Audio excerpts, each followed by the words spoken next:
This episode of Keys to the Shop is brought to you by Prima Coffee. Whether it's espresso machines, manual brewing devices, or general coffee shop needs, they seek to pursue the most innovative coffee products, both domestic and abroad, to offer their customers.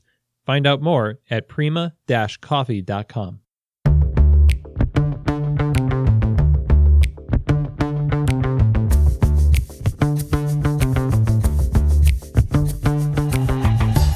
This is Keys to the Shop, Founder Friday edition. Today we're talking with David Schomer of Espresso Vivace. Well, hello everybody, and welcome to another episode of Keys to the Shop, where we give you insights, inspiration, and the tools you need to grow as a coffee service professional.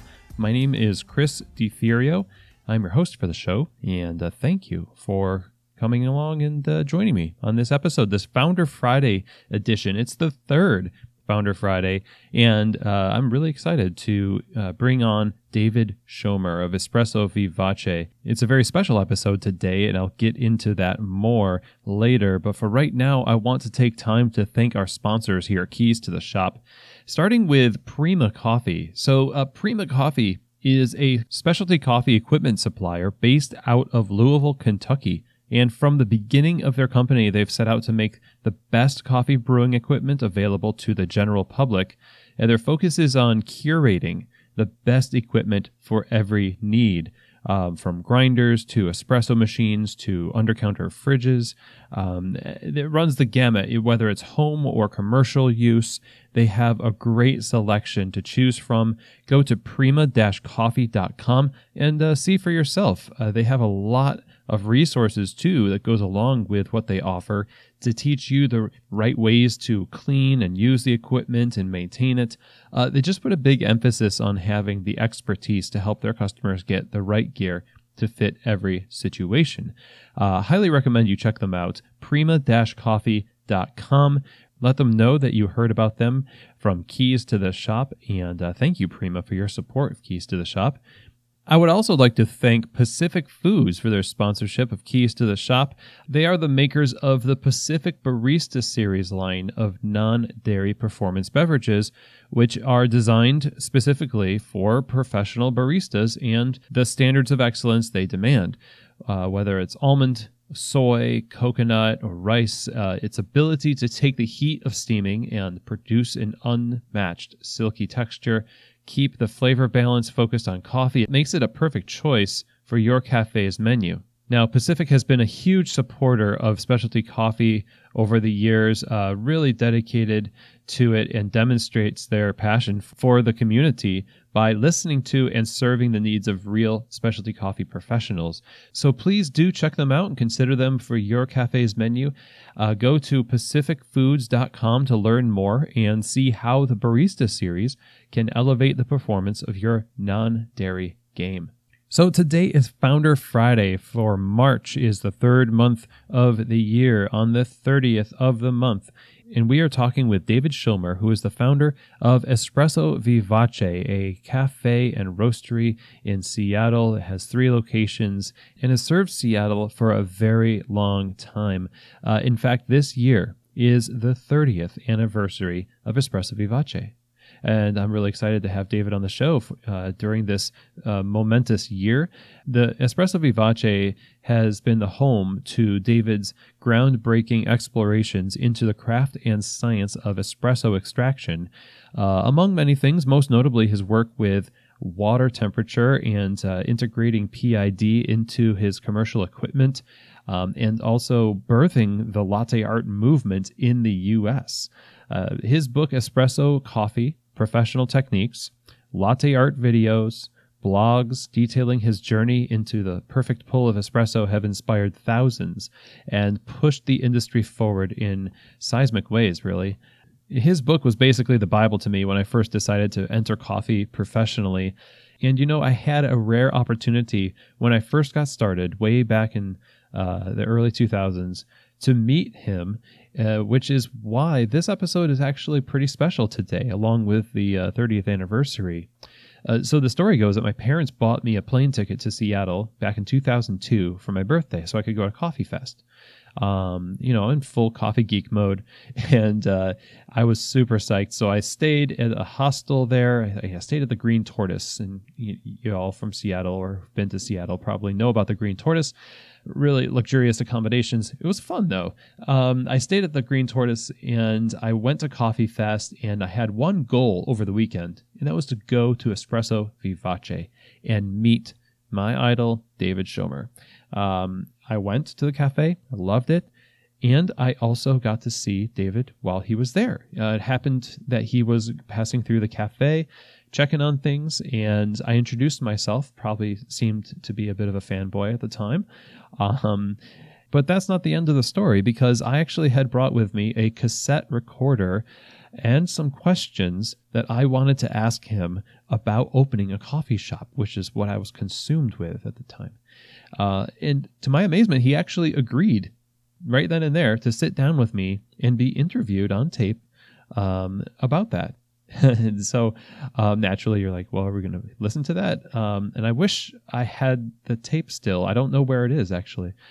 But suffice it to say, his words actually helped me a great deal make some good choices. It set me on a good path in specialty coffee. So now, in 2018, here I am again, sitting down with David with some questions.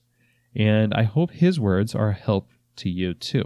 So it's my honor to present to you this conversation with the founder of Espresso Vivace, David Schomer. David Schomer, such an honor to have you on the show. Welcome to Keys to the Shop. Well, thank you. The honor is mine. Thank you, Chris. This is kind of, we were talking a little bit before we started the interview today. For me, at least, this is full circle because I was a little pipsqueak coffee nerd trying to, think about opening my own shop back in like 2001. And I interviewed you via cassette tape in your cafe. I was on like some pilgrimage to Seattle. So this is really interesting that we're back and trying to talk about, wisdom from your experience of 30 years now of Espresso Vivace. This is going to be great, and congratulations. Oh, thanks a lot. It's really a sense of community and of time gone by. I've got a couple of staff now that when I met them, they weighed 8 pounds. No kidding, man. Wow. So not many people would leave the career that you had back in the day when you were a scientist and had a successful career in metrology. I wonder what inspired you back in 1988 to open Espresso Vivace and leave that career behind to pursue coffee. Well, there was an interim period. I was working at Boeing Metrology Class A Standards Lab, which is the top of the heap for measurement science. But I was commuting by car, and I was in a fluorescent lit lab, and I just felt like life had to offer more.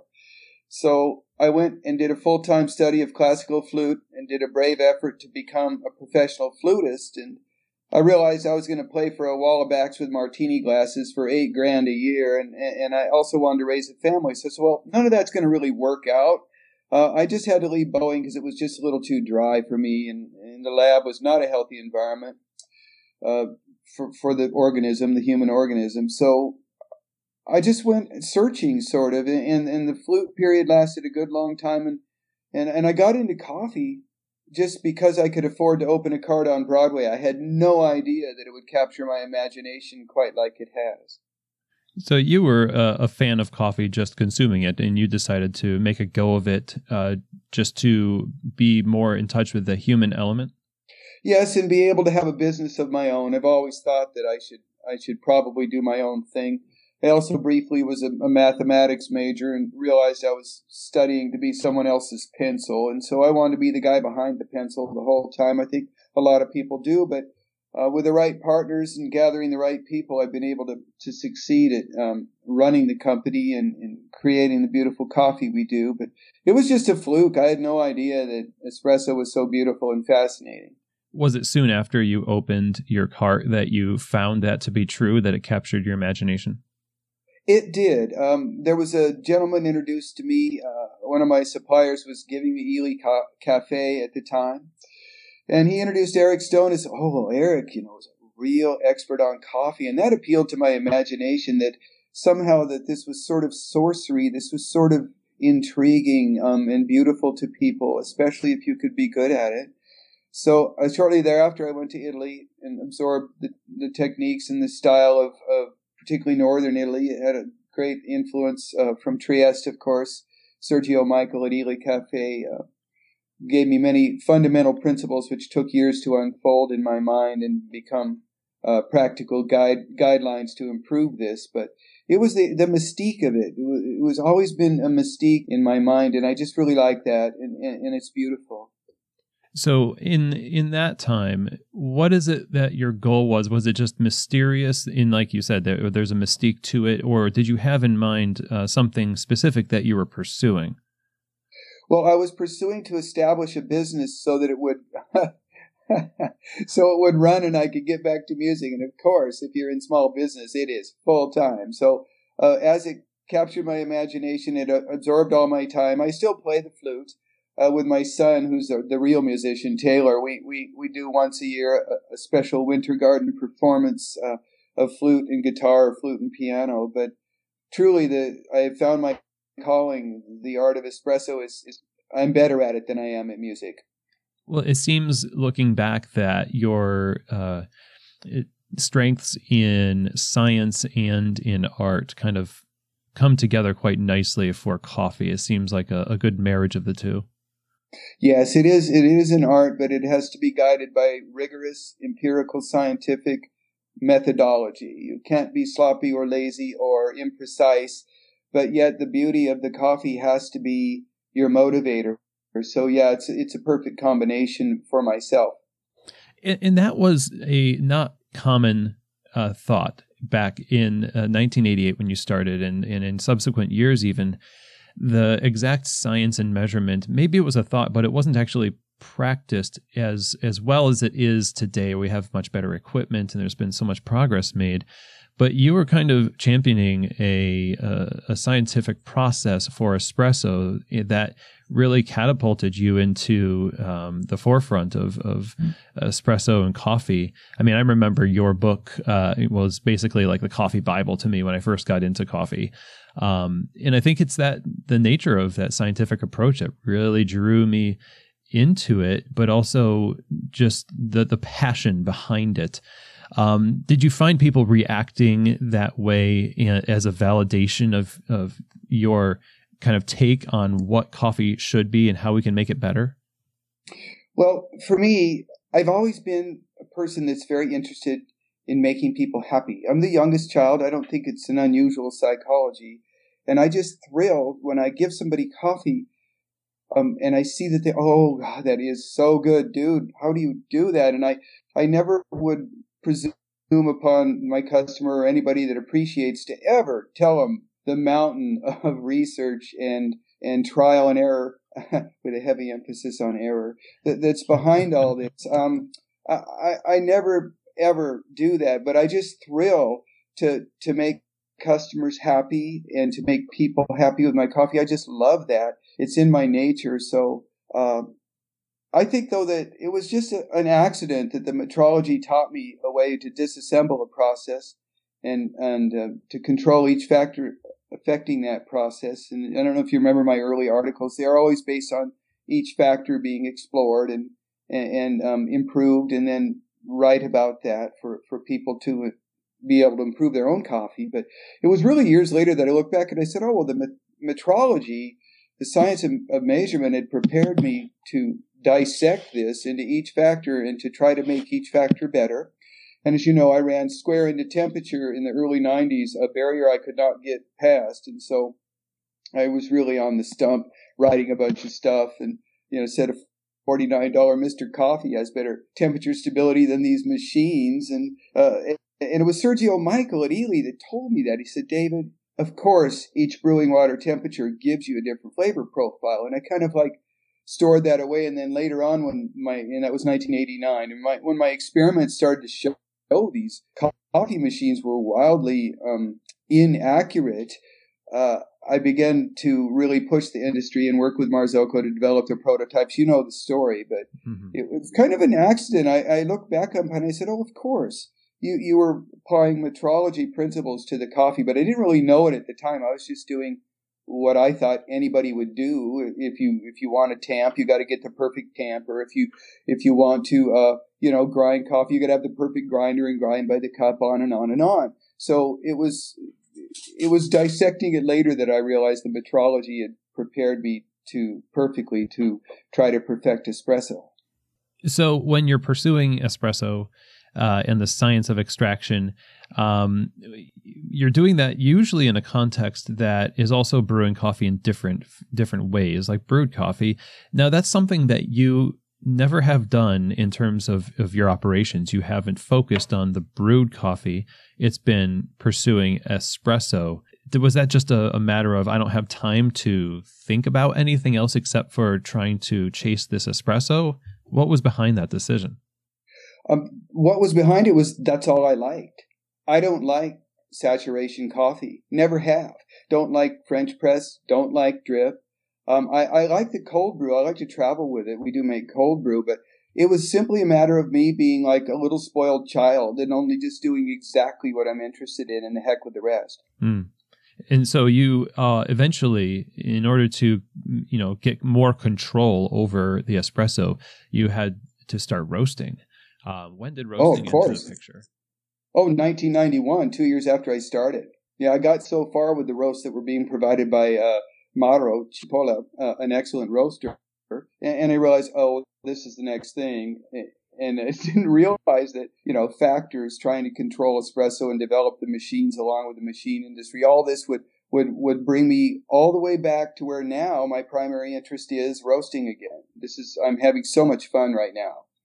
What is your approach in roasting, and what are you looking for in espresso, and how does it affect what you roast? What does that process look like for you?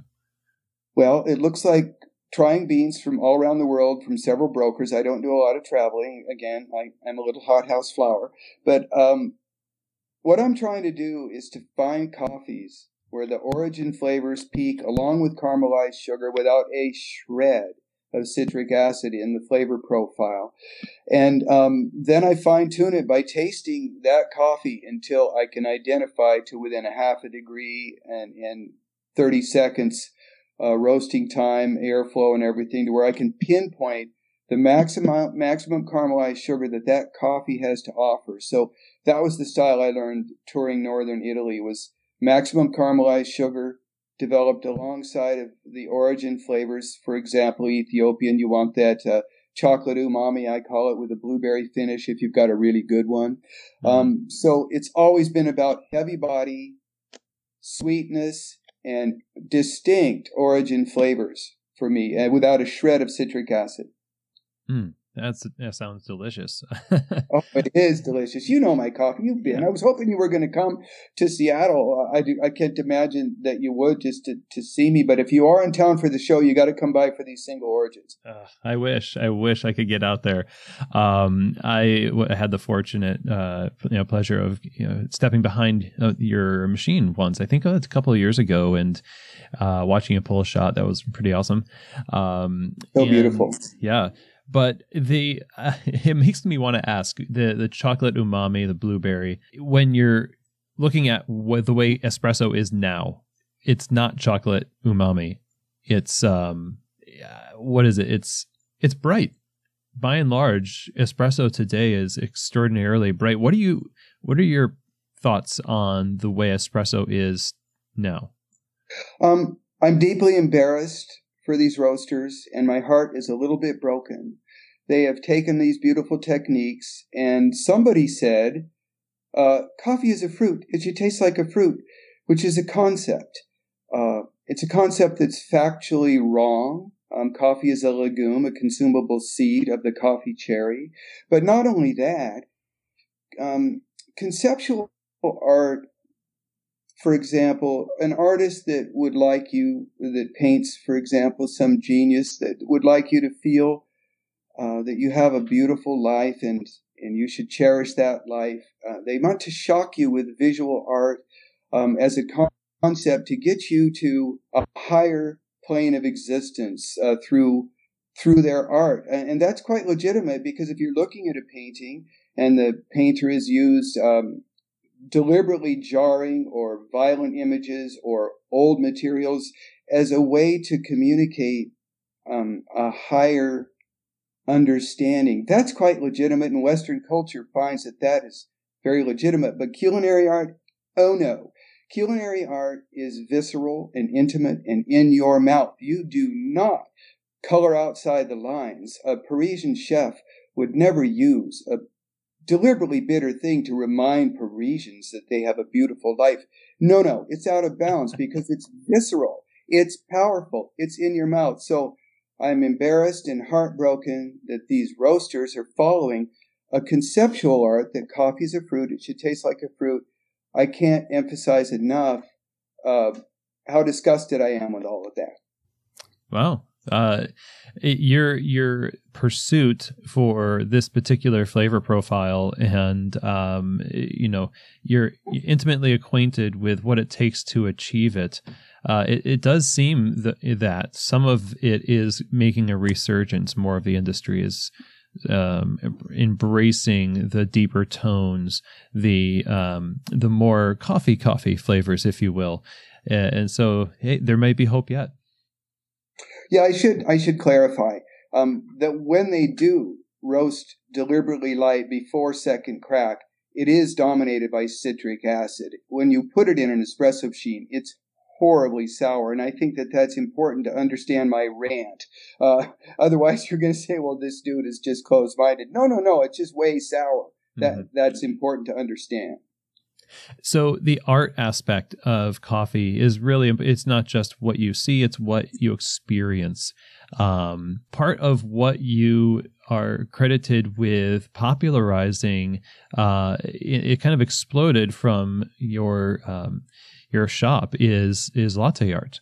And the visual element, the whole eat with your eyes first mantra, that, I mean, is one of the main things that got me into coffee besides the flavor, and it's an entry point for a lot of people. So it's just amazing to see that. What was it like to be in the beginning of that whole phase of specialty coffee? What kind of reactions did people get when they first saw latte art in Seattle?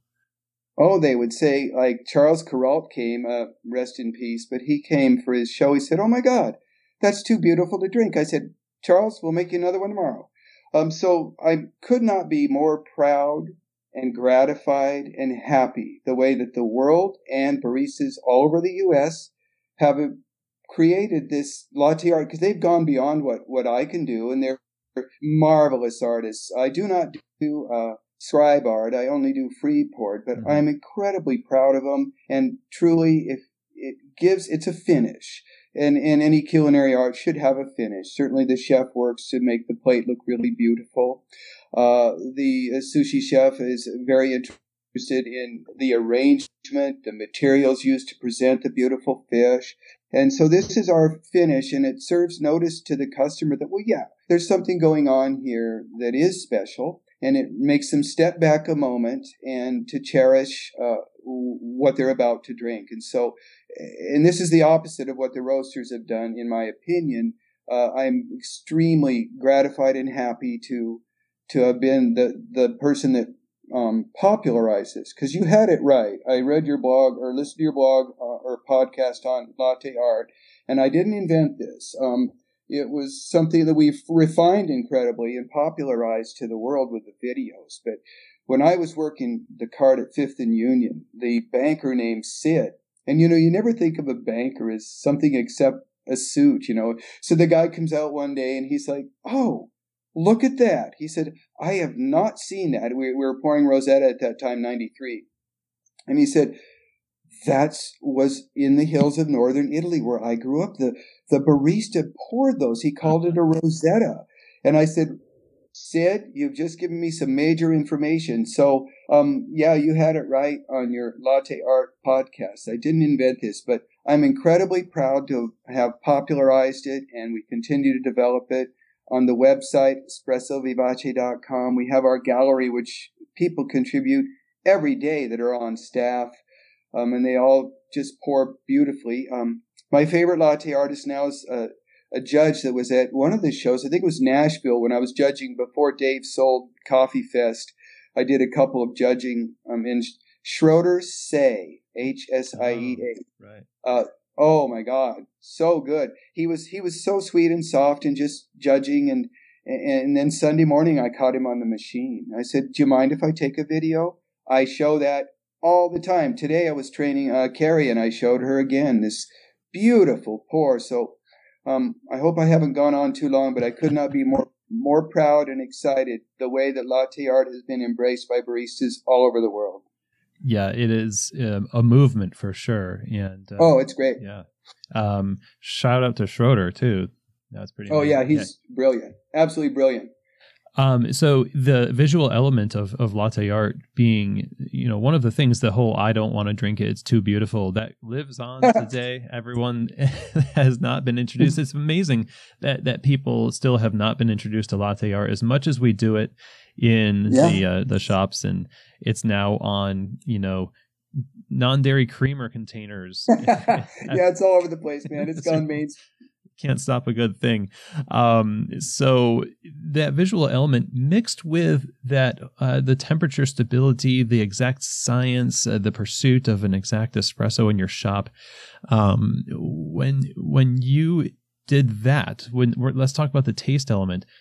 Customers' reaction to your mechanical and scientific pursuits, like integrating PID into the commercial equipment, and belt-driven grinders in your shops and things like that. What was the customer reaction in terms of the taste and what they saw happening to make that taste possible?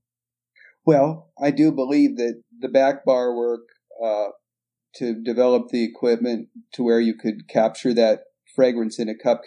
That is my life work, to capture the roasted fragrance in a cup, to preserve it into a cup. Piero Bambi told me that quote years and years ago from La Marzocco. But of course, it's all customer focused. One is visual, which people respond to instantly, but the other is flavor, because these innovations do give you much more rich quote of the fragrance into the cup, and that is make the customer that is sensitive to flavors just as happy as the visual.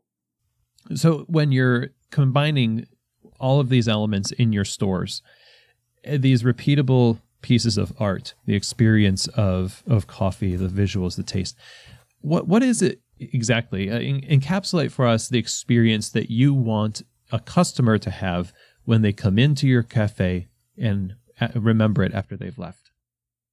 I really want them to go, "Oh my God, that is so good.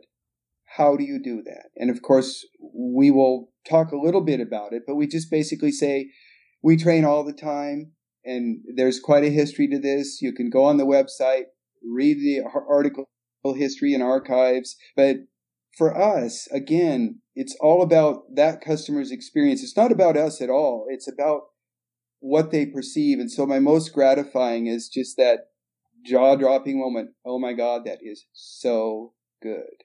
And that happens to us every single day. And what I find is really cool, Chris, is that when you do have something that people really like, you find out that the people that are in the shop are the ones that will go out of their way a little bit for a flavor experience. And we find that those are fascinating people that treat the barista really well, that are respectful and good tippers. So the experience of making something better also attracts really interesting, great customers, which since it's 30 years on, I'm really glad of, because you don't want folks in there that are running down our staff or Groupon herds that are looking for cheap coffee or something like that. You want the appreciation, because, I'm asking these people to do art, and I'm demanding that they care in their heart. So if they push that cup across and they get that feeling from the customer, or that exclamation, "Oh my God, that is so good. How did you do that?" Or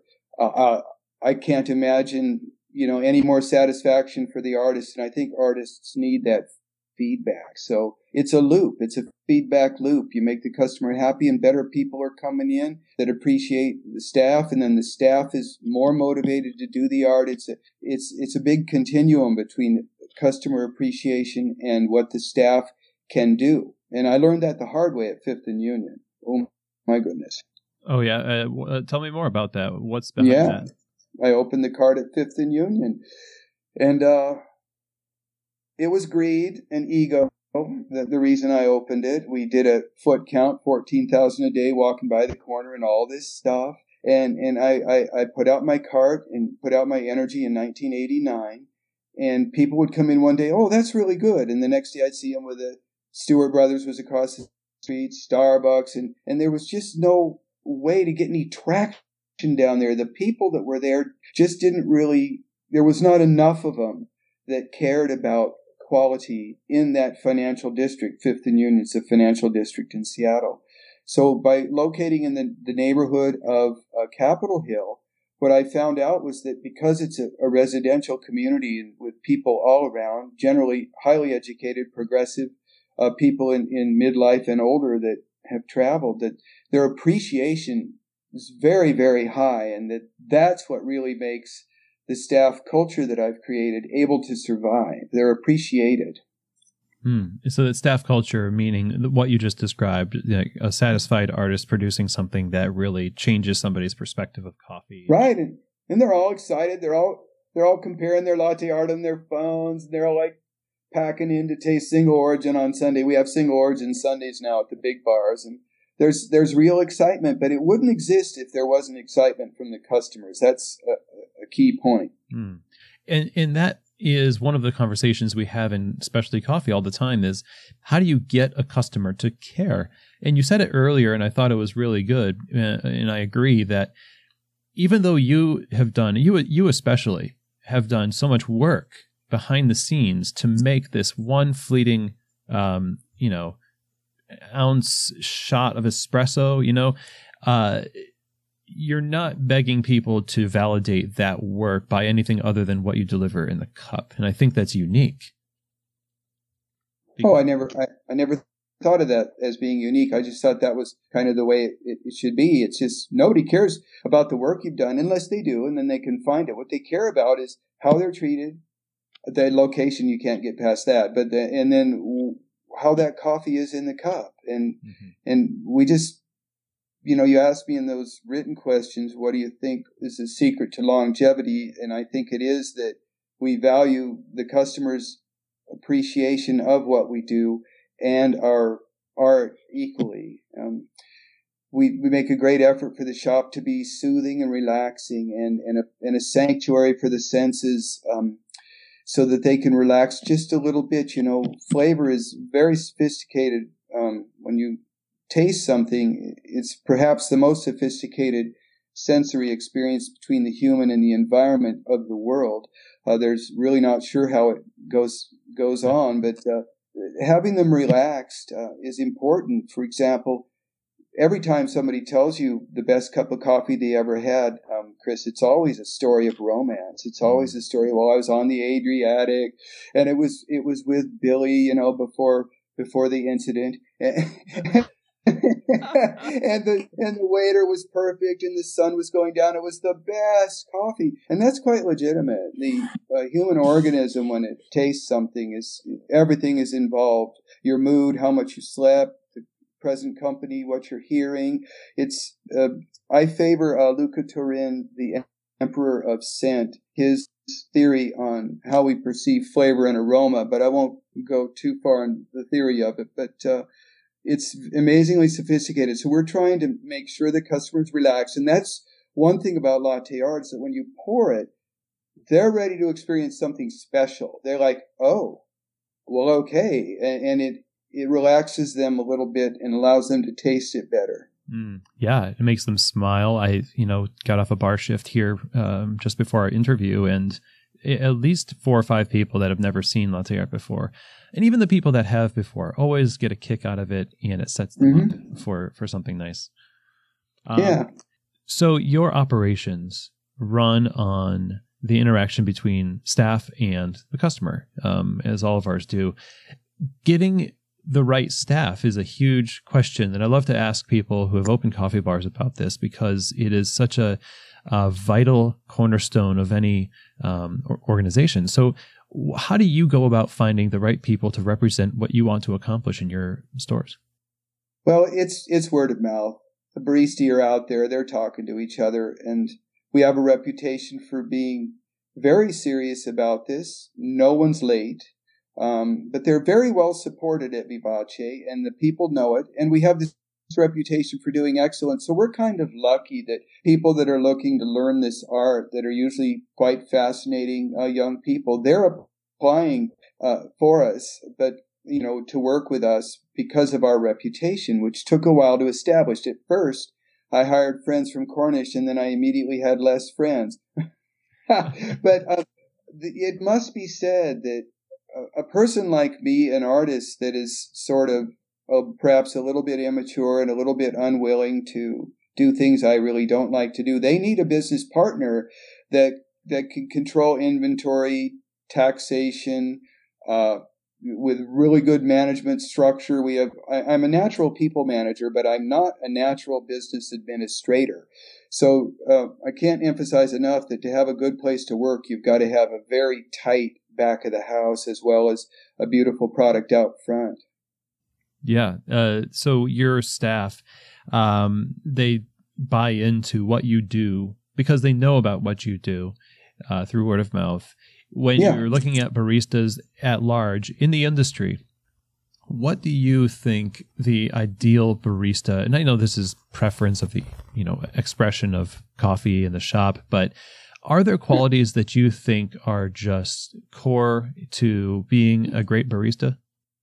Oh, yeah. You must have an easy breezy confidence with people. You cannot be a sort of introverted wallflower. It just doesn't work, no matter how intelligent or sensitive you are underneath. But at the same time, I look for artistry, some kind of interest, music, painting, something that they do on the side that's artistic. Foodies are great. And then for background, we prefer anybody that's done bartending.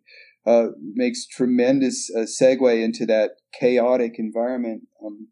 So it's really been those combinations of a very confident with people, some artistry, and a background that includes some kind of a high volume, chaotic customer service, hard work environment. Yeah, it makes a lot of sense. They are confident and they have an inner anchor, so to speak. They have to thrill to beauty. If they don't appreciate beauty, they don't really last. I mean, some of them can fake it really, really well, and that'll work for me if they can fake it. But usually the ones that are the best, it's genuinely in their heart. They just love it. Hearing all of this, all the work you've put into doing, groundbreaking work in espresso and having a specific artistic expression through coffee, one would think that after 30 years, you would have dozens of stores. And that's not the case. I believe you have 3 now, right? 3 is what I've had since 1992, is it? 92, I think. Yeah, well, forever. 3 stores. That's it. What is the thought process behind that decision to not expand? It's because I'm in each shop every day personally, and also I do the training personally alongside a couple of trainers that I've developed, 15 years experience, but with these individual trainers. But it's the personal touch. So if I open too many stores to serving coffee, it would never be to my standard. And again, Chris, I'm kind of a person that I thrill as much to the beauty of this art as I do to be making a good living in my own business. I just can't look at bad coffee. So if I expand, and I've had lots of chances, lots of financiers, Yamamoto Shipping from Japan had a big plan to put me all over the place. And as soon as I told them, well, you have to have a roasting plant. If you want to go into Hong Kong, the roasting plant has to be very close by. It will not ship this stuff. It will not work. It will be stale. Mm-hmm. They all dry up. So it's my insistence on perfection that prevents me from expanding. But again, it's not like a great quality that I'm trying to affect. It's just in my nature. Small business is so tough. It's like a rock tumbler. And so you either get polished to your perfect self or you break up and become the grit that polishes something else. So I like to, I used to think, well, it's so great that I do these things. Well, it's just my nature. I don't really have a choice. I have to make perfect coffee, so I can't expand. You're a slave to the art. Yeah, I absolutely am, and I love that. It's quite gratifying. But without my business partners and structure behind me, I would be one store that was always out of napkins or something. So you, when you're roasting, you're wholesaling to people too, though, right? A few. Mm-hmm. So A few. how do you support them in terms of training to represent what you're roasting well? I offer them, of course, the books and videos. I offer them time with me on the machine before they make the coffee. But I also insist upon the equipment. If they don't have good PID-controlled machines, I know that this Northern Italian roast will come out sour, astringent half the time. So I encourage them to get another roast that's slightly darker, like a roast from around Naples area in Japan, which is a little darker, which is a little more forgiving. But if you're going to do Northern Italian, you have to have it all lined up. I'm not that interested in wholesale. They disappoint me. And the ones that stick with me are the ones that are pretty good at it. But what I'm interested in my growth as a business is pouches through the mail, the retail through the website. That's why I've launched single origin coffees that I mentioned on our website. I've just rebuilt the website, which was a monster. I can't recommend it. It's really tough. But our growth is actually retail customers throughout the U.S., and that grows steadily. Tree ring growth, they call it. One of the business primers from Japan calls it natural tree ring growth, and I can do that. I can grow quite a bit in retail pouches through the web without having to compromise anything. So I'm growing there, and that's great because wages are coming at us. I got to pay $15 by 2021, and you can only charge so much for a cappuccino. That's true. Yeah, it's a tough one. So that growth. That sounds like a wise way of going about growing a business. I'm interested to know, over the course of these 30 years, how have you personally grown? Well, pain is the only teacher, so I've gotten pretty wise about some things. But what I've really done, I think, is to embrace those that are different than me, that are essential to the organization. My business partner, Geneva, and we don't get along in a lot of ways, but she's essential, and so I've learned to respect the numbers. I have a great respect for the cost of goods sold. Oh my God, the deity, and I have a great respect for my managers. I give them more and more control over shop operations, personnel management, while I focus on coffee. So I think it's realizing that I'm not good at everything. I'm very good at this coffee, and sorry, but there it is. And so I must, as I mature, look around and say I have limitations. I think a little bit immature. I think I'm a little bit self-centered and self-absorbed about what I want, and that makes an artist, and that's who I am, for better or for worse. And so I respect those that assist me in creating this art with talents that I don't have. How do you avoid having to learn through pain? Was there a process in which you were mentored by anybody who steered you clear of any potential excess pain that you didn't necessarily have to go through? Well, sure. I mean, everybody wants to avoid pain, but certainly from day one, we respected tax law. We call something like getting behind in your taxes, we call that a landmine. And you step on a landmine and you are no longer exist in business. So, sure, by learning business practices from others and stuff, we avoided some obvious pitfalls. There are certain things you can learn without having to go through the pain, because the pain of being shut down is the extreme. You've lost it. But what I'm referring to is when, people turn out to be not who you thought, or things go wrong, personal things with staff members or other people that you kind of love, and you see them suffering. But I don't need to dwell on it. You can learn a lot by studying basic business principles and adhering to them. Always pay your taxes, do the best job you can, respect cost goods sold for the absolute hammer that it is. I want to go back to the idea of delegation and giving more authority to your team. We were talking earlier, what is behind the longevity of your business?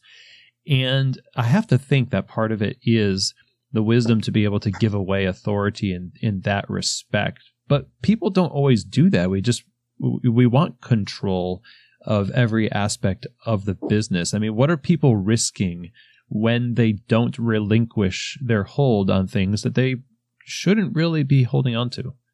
Well, they'll burn out. If you're sitting there trying to control everything in a business with 50 employees and 3 stores and a wholesale roasting plant, you will burn out. So I think that by not delegating, you simply end up absolutely fried.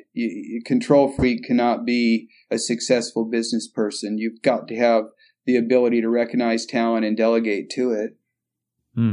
I totally agree. So many of our listeners are, hopeful cafe owners or are currently cafe owners. If you could give them almost like a top 3 or a top few of piece of advice from your 3 decades of making coffee professionally, and what would you say to them to focus on and to implement to be successful and fulfilled? Well, it's location dependent. For example, if you were really good at writing lease proposals, you may get something like the SeaTac Airport handed to you, where success at the SeaTac Airport would require you to have a very fast-paced business. You would not have repeat customers. You couldn't build on quality. You would have to have a repeatable product that was consistent at a good price. You'd have to succeed in a really busy tourist environment. It's all about attractive signage, perfect service, high-speed volume. However, what I have found out is if you want to succeed with an artisan business, with something that you're trying to make something better that people thrill to, stay away from the high-volume tourist place. As a matter of fact, what you want is a dense residential urban neighborhood where people that live there have time to discover you by word-of-mouth reputation.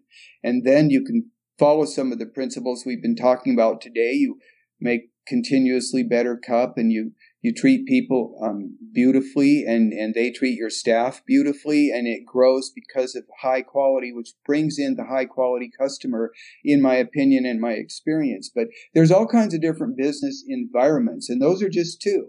So a high-paced tourist environment is absolutely not the place to try to do something gourmet. You'll never establish the reputation that you need to afford the cost of goods sold to be able to have repeat, steady clientele. So, and there's all kinds of business environments. That's just 2. So for artisan, dense residential neighborhood, for something that's a really booming tourist place, you've got to know exactly how to crack that. And that's going to be really fast-paced, cheerful service, cost of goods sold under 28%. You want really good, attractive marketing. You've got to stand out for people that are going to see you twice a year. They're not going to be able to come because you're high quality. They're there because it's a busy place. Great advice. In terms of advice for owners who do have to manage a lot of things, and there's a lot at risk when you're opening a business, you're putting your livelihood on the line. So there's a lot of stress.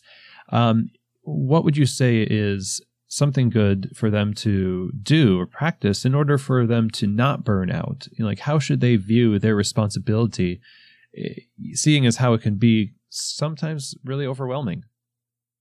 Well, you're talking about the boss then, and a couple things about being the boss is you're not invited to parties, you're not their friend, but there is love involved. You have these relationships where you're training and developing them, so you have to understand who you are when you're the boss and be a good, predictable, fair boss in order to establish any sort of business culture. That's sort of the ABCs. And after that, I'm not sure that I have any useful advice, because what we've done is so unique to exactly where we're located. But form a good team, trust them. If they're not good, you have to get them out. You have to have a sharp knife. If somebody's not on staff that's good, believe me, when you chop them off, the rest of the staff, when they have their beers, is going, thank God David stepped up and got rid of that flake. So that's just in a nutshell a couple things that come off the top of my head about how to run a business. Excellent. This has been really amazing, and I'm super honored that you take time to talk to us about your experiences. And I know there's 30 years of experiences, and this is only a little bit under an hour of a podcast. Where can people go to learn more if they don't know? And I don't know why you wouldn't know, but where can they go to find out more about Espresso Vivace and your work? Well, the website's a great place to start because my article archives are on there, complete with mistakes and all. My blog, Schomer's blog, has the latest things that I'm working on. But really, advancing in espresso is tasting it. Tasting. And so come to Seattle. Come see me. Yay. Thank you so much, David. I appreciate you being here. Yeah, and a good job. And thank you very much, Chris. It all seems to make sense and is fitting to me that Espresso Vivace has stayed small in footprint to remain true to the vision David had, to pursue his vision of what the perfect shot of espresso can be. That dedication to an ideal is instructive to me, that when we find something that enlivens our senses and soul, we should heed that voice, that thing, and pursue it with a proper focus. Ask yourself, what is it that you are in this for, and what really creates satisfaction and adventure for you in this industry? Take a page from David's playbook and apply that same tenacity and focus, and also learn to be satisfied in your work and learn to enjoy the fruit of your labors. You don't need 15 locations to do it, or maybe you do. It's up to you and the mark you want to make, staying true to what you have to contribute to the industry. And I'm thankful for what David has contributed, and I'm thankful for Espresso Vivace, David's work and his impact on me, the industry, and I'm excited to see what my impact and your impact will be as well. So thank you very much to David Schomer for being on the show, and happy 30th anniversary. So if you want the show notes for this episode, you can go to keystotheshop.com, and when you do, you can sign up for our email newsletter. There's going to be a box that pops up on the website. Just put your email into that, and when you do, you will be on the list to receive a weekly email that has the show notes, links, references made in the episodes, and also other resources from time to time that will help you in your career and also help to support the point of that particular episode. Included in the email will also be news related to Keys to the Shop and Keys to the Shop Consulting. And so go ahead and do that if you want to stay up to date and have some key takeaways from each episode delivered to your inbox. Also, if you want to reach out to me directly, you can do so just by emailing chris@keystotheshop.com. So chris@keystotheshop.com. If you're interested in giving me some feedback, you have some questions, comments about the show, or you are interested in finding out what it looks like to work with Keys to the Shop Consulting to help you in your cafe or your career, that's the email to do so. You can also call me at 502-715-1465. So that's it for today's Founder Friday episode with David Schomer of Espresso Vivace. Thank you so much for joining me. I look forward to seeing you all soon, hopefully at a coffee event near you, maybe Coffee Fest in Denver or LA coming up. You can just go to coffeefest.com to see more information about those things. And until then, I'll meet you at the podcast next week. And as always, I hope that this episode has truly given you keys to the shop.